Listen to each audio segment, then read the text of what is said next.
श्री शिवाय नमस्तुभ्यम। हम सबको पता है कि 9 जून को शिव सोमवार का बहुत ही प्यारा सा दिन है। सोमवार महादेव का दिन है। तो आप सभी लोगों के घरों में अगर बीमारियां बहुत ज़्यादा हैं, वो बीमारियां घर से ख़त्म नहीं हो पा रही हैं, तो आप लोगों को बस 5 बूंद इत्र से एक छोटा सा उपाय करके देखना है। चाहे वो कहीं पे भी आपकी बॉडी में पेन हो, दर्द हो, या फिर छोटी बीमारी, बड़ी बीमारी, कोई भी समस्या होगी ना, उससे सल्यूशन आपको ज़रूर मिलेगा। ठीक है ना। देखो, सबसे पहले मैं आपको बताना चाहता हूं कि इस उपाय के लिए आपको ज़रूरत पड़ने वाली है इत्र की। ध्यान रखा करिए, जब मैं इत्र की बात करता हूं तो वो फुस फुस वाले जो परफ्यूम आते हैं, डीओ आते हैं ना, मार्केट में मिलते हैं, वो वाले नहीं लेने हैं। ये वाले आपको ऐसे इत्र लेने होंगे। ठीक है ना। थोड़ा तरीका समझिएगा। अब एक तांबे का लोटा ले लो, जल भर लो। हम ये उपाय रोग, बीमारी, दर्द, पीड़ा के लिए कर रहे हैं, तो जल के अंदर क्या डालेंगे? गंगा जल, है ना। ये सारी चीज़ें मैं आपको हर बार बताता हूँ, तो एक बार नोटिस ज़रूर किया करिए, ध्यान दिया करिए। ठीक है ना। अब देखो, आप इस जल को क्या करोगे? उठाओगे। और उठाने के बाद में कहाँ पे लेकर के जाना है? यहाँ पर मैं एक पेड़ बना रहा हूँ। ये कौन सा पेड़ है बताओ जल्दी से। ये पेड़ मैंने बनाया है पीपल का पेड़। ठीक है ना। पीपल पेड़ की जड़ पे लेकर के जाना, और आप उस कलश का जो आधा जल होगा, ध्यान समझिएगा, हमें जल तो चढ़ाना है लेकिन पूरा जल समर्पित नहीं करना है। क्या करना है? आधा जल आपको पीपल पेड़ की जड़ में चढ़ाना है। जब पीपल पेड़ की जड़ में वो इत्र वाला जल चढ़ाओगे तो किसका ध्यान करना है बताओ जल्दी से?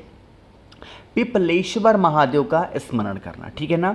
अब आपके कलश में आधा जल बचा होगा, उस बचे हुए आधे जल को लेकर के कहाँ पे जाएंगे? महादेव के शिवलिंग के पास में। यहाँ पर जब पहुँचोगे तो हमें जल तो चढ़ाना है, लेकिन तरीका उसका थोड़ा सा अलग है। वो कौन सा तरीका है? जो आधा बचा हुआ जल है, जब आप उसे महादेव के शिवलिंग के ऊपर समर्पित करोगे तो महादेव का कौन सा रूप ध्यान रखेंगे बताओ जल्दी से? अवधूतेश्वर महादेव। अब यहाँ पर एक नियम समझेंगे। हमने किसके नाम से जल चढ़ाया आधा बचा हुआ? अवधूतेश्वर महादेव। यही जल बहता बहता बहता जलाधारी से नीचे गिरेगा। इस जल को किसी छोटे से पात्र में, कटोरी में थोड़ा सा रोक लेना है, और इस जल को लेके आप अपने घर पे जाना। आप जब रात में सोने के लिए जाते हैं अपने बिस्तर पे, तो उस टाइम पे इसी जल को उस बॉडी पार्ट पे लगाना है जो पार्ट आपका बीमार से ग्रसित है। जैसे आपके पेट में समस्या है तो अपने पेटों पे लगा लो, आपको हाथों में प्रॉब्लम है हाथ में लगा लो, पैर में प्रॉब्लम है पैर में लगा लो, कहीं पे भी लगा सकते हो, लेकिन स्मरण किसका करना है? अवधूतेश्वर महादेव का ध्यान करना है। जितने भी दिन वो जल चल पाए आप लगाया करिए। जब वो जल खत्म हो जाए देन दोबारा से उपाय करो और दोबारा से जल को लगाओ। आपके शरीर के चाहे वो कितने भी बड़े दर्द होंगे, कितने भी पुराने दर्द होंगे, उस दर्द से आपको छुटकारा ज़रूर मिलने वाला। ठीक है ना। तो भूलिएगा नहीं कोई लोग, बहुत ही आसान सा और बहुत ही ज़्यादा छोटा सा उपाय था, करना ज़रूर है सभी को। ठीक है ना।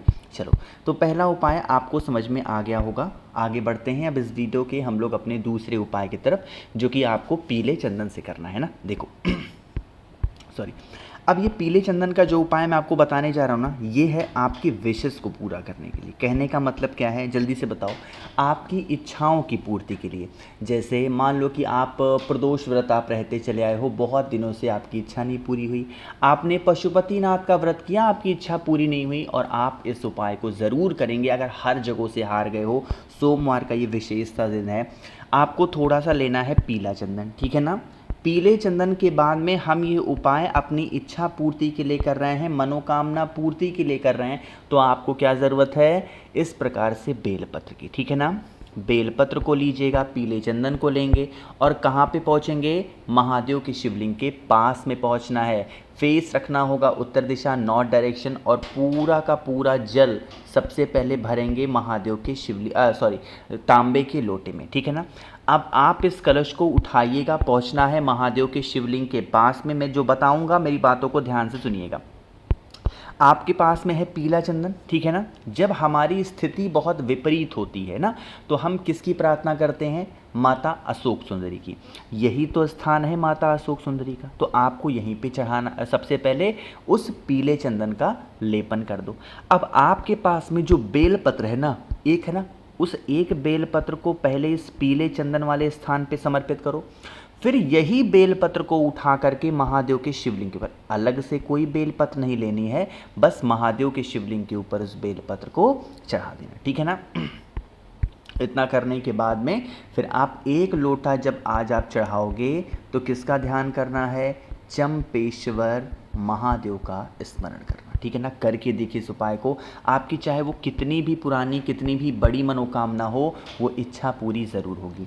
एक छोटी सी बात आपको बताना चाहता हूँ, बहुत सारे लोगों के कमेंट आए थे, मुझसे इंस्टाग्राम पे भी पूछा, मुझसे व्हाट्सएप पे भी पूछा ग्रुप में कि भैया एक बात बताओ, हम क्या अपने घर के आरओ का पानी लेना चाहिए या हमारे घर में जो नल लगा है उसका जल लेना चाहिए महादेव के ऊपर जल चढ़ाने के लिए। देखो, आप चाहे आरओ का पानी ले लो, चाहे नल का पानी लो, या जो मार्केट में बिस्लरी मिलता है, मिनरल वाटर मिलता है, उसका पानी ले लो, कोई भी जल ले सकते हो। बस एक ही चीज़ का ध्यान रखना है, आपके भाव अच्छे होने चाहिए। अगर आपके भाव गंदे हैं ना, तो आप दुनिया का कोई भी महंगे से महंगा पानी ले लो, सस्ते से सस्ता पानी ले लो, साफ से साफ ले लो, गंदे से गंदा ले लो, उससे महादेव की पूजन करने का आपको कोई प्रभाव नहीं पड़ेगा।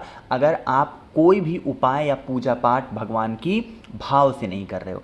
लेकिन अगर आपके भाव अच्छे हैं, आपका मन अच्छा है, आपकी सोच अच्छी है, तो मात्र 1 चम्मच जल भी कहीं का लिया हुआ कहीं पे भी समर्पित कर दोगे ना, तो महादेव उसे ज़रूर स्वीकार करेंगे। तो बस इसी चीज़ का ध्यान रखा करिए कि आप अपने भाव को अच्छा करिए, अपने मन को अच्छा करिए, किसी के लिए गलत व्यवहार, गलत जो प्रवृत्ति होती है अपने मन में नहीं लाना, ठीक है ना। 2 उपाय समझ में आ गए आपको। आगे बढ़ते हैं इस वीडियो के तीसरे उपाय की तरफ, जो कि आप सभी को करना है किससे, शहद के साथ में। कैसे करने हैं, कहाँ पे, सारी बातें करेंगे, लेकिन सबसे पहला काम करना है वीडियो को लाइक। मेरे जितने भी भाई बहन आवाज़ आज मेरी पहली बार सुन रहे हैं, चैनल को ज़रूर सब्सक्राइब करना, ठीक है ना। देखो मेरी बातों को बहुत ही ध्यान से सुनिएगा आप लोग, ताकि चीज़ें आपको आसानी से क्लियर हो पाए ना। देखो, सबसे पहले शहद का नाम जैसे ही आता है हमारे माइंड में 2 चीज़ें आती हैं ऑटोमेटिक, और वो चीज़ें होती हैं कि भैया पक्का ये उपाय किसके लिए होगा, बताओ, क्रोध के लिए होगा।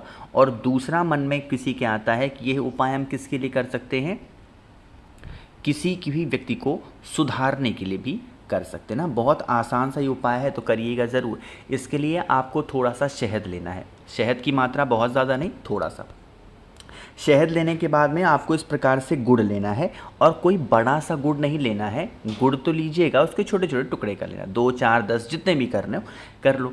फिर आप इन सभी चीज़ों को लेकर के एक तांबे का लोटा ले लो, जल भर लो, और पहुंच जाएंगे महादेव की शिवलिंग के पास में। नियम समझेंगे, जो जल आपने लिया है उसी जल के अंदर आपको शहद डाल देना है, ठीक है ना। क्योंकि जल हमें क्या बनाना है, मीठा जल बनाना है ना, तो आपको क्या करना है, शहद डाल देना। शहद डाल के 15 मिनट तक इस कलश को एज सच वैसा ही छोड़ देंगे। 15 से 20 मिनट के बाद में इस कलश को उठाएंगे और पहुंच जाना है महादेव के शिवलिंग के पास में। मेरी बातों को बहुत ही ध्यान से सुनिएगा। जब आप महादेव के शिवलिंग के पास पहुंचेंगे, सबसे पहला काम करेंगे, उस शहद वाले जल को महादेव के शिवलिंग के ऊपर कुंदकेश्वर महादेव के नाम से चढ़ाना। किसके नाम से, कुंदकेश्वर महादेव के नाम से जल चढ़ाएंगे। जब जल चढ़ाओगे तो हाथों से जल को पोंछेंगे शिवलिंग पे, फिर 1 लोटा दोबारा से जल चढ़ाएंगे। इस बार जब जल चढ़ाओगे तो वो जल बिल्कुल सादा सादा होना चाहिए, ठीक है ना।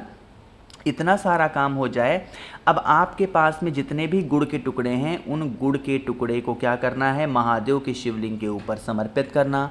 शिव शंभू से उस गुड़ के टुकड़े को औषधि मांग के लेना, अपने घर लेके जाना, और जो भी व्यक्ति क्रोध करता, गुस्सा करता है, लड़ता है, झगड़ता है, उस व्यक्ति को आप इस गुड़ को धीरे धीरे करके किसी भी चीज़ में मिला करके या फिर वैसे ही खाने के लिए दे देते हैं, तो उस इंसान का जो गुस्सा होगा वो भी शांत होगा, और वो इंसान अगर गलत दिशा में चला गया है तो सुधर ज़रूर जाएगा, ठीक है ना।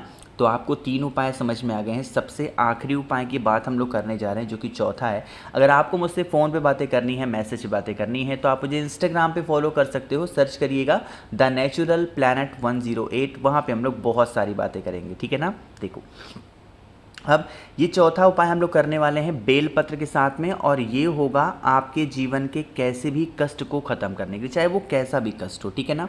एक बेलपत्र को लीजिएगा और एक कटोरी में दूध लेंगे। ध्यान रखिएगा, जो दूध लोगे वो तांबे के पात्र में नहीं लेना है, नॉर्मल से कटोरी में दूध लेना। फिर आप इस बेल पत्र को दूध के अंदर डालेंगे। कष्ट कहाँ से ख़त्म करना है आपको, अपने घर से ही तो इस दूध को लेकर के आपके घर में जितने भी रूम्स होंगे, कमरे होंगे, सभी कमरों में घूम लेना और फिर इस दूध को लेकर के बेल पत्र के साथ में ही महादेव के शिवलिंग के ऊपर चढ़ाओ। वैसे तो इस उपाय का नियम होता है दोपहर में 12 बजे करने का, तो अगर 12 बजे पॉसिबल हो तो कर लो, नहीं पॉसिबल है तो कभी भी इस उपाय को करके देखिएगा, चाहे वो कैसा भी कष्ट होगा वो ख़त्म ज़रूर होगा। मैंने कोशिश की आप सभी को सारी चीज़ों को अच्छा बताने की। वीडियो पसंद आई हो तो लाइक करिएगा, कुछ पूछना है नीचे कमेंट सेक्शन में पूछें, और मेरे जितने भी भाई बहन आवाज़ आज मेरी पहली बार सुन रहे हैं चैनल को ज़रूर सब्सक्राइब करेंगे। श्री शिवाय नमस्तुभ्यं।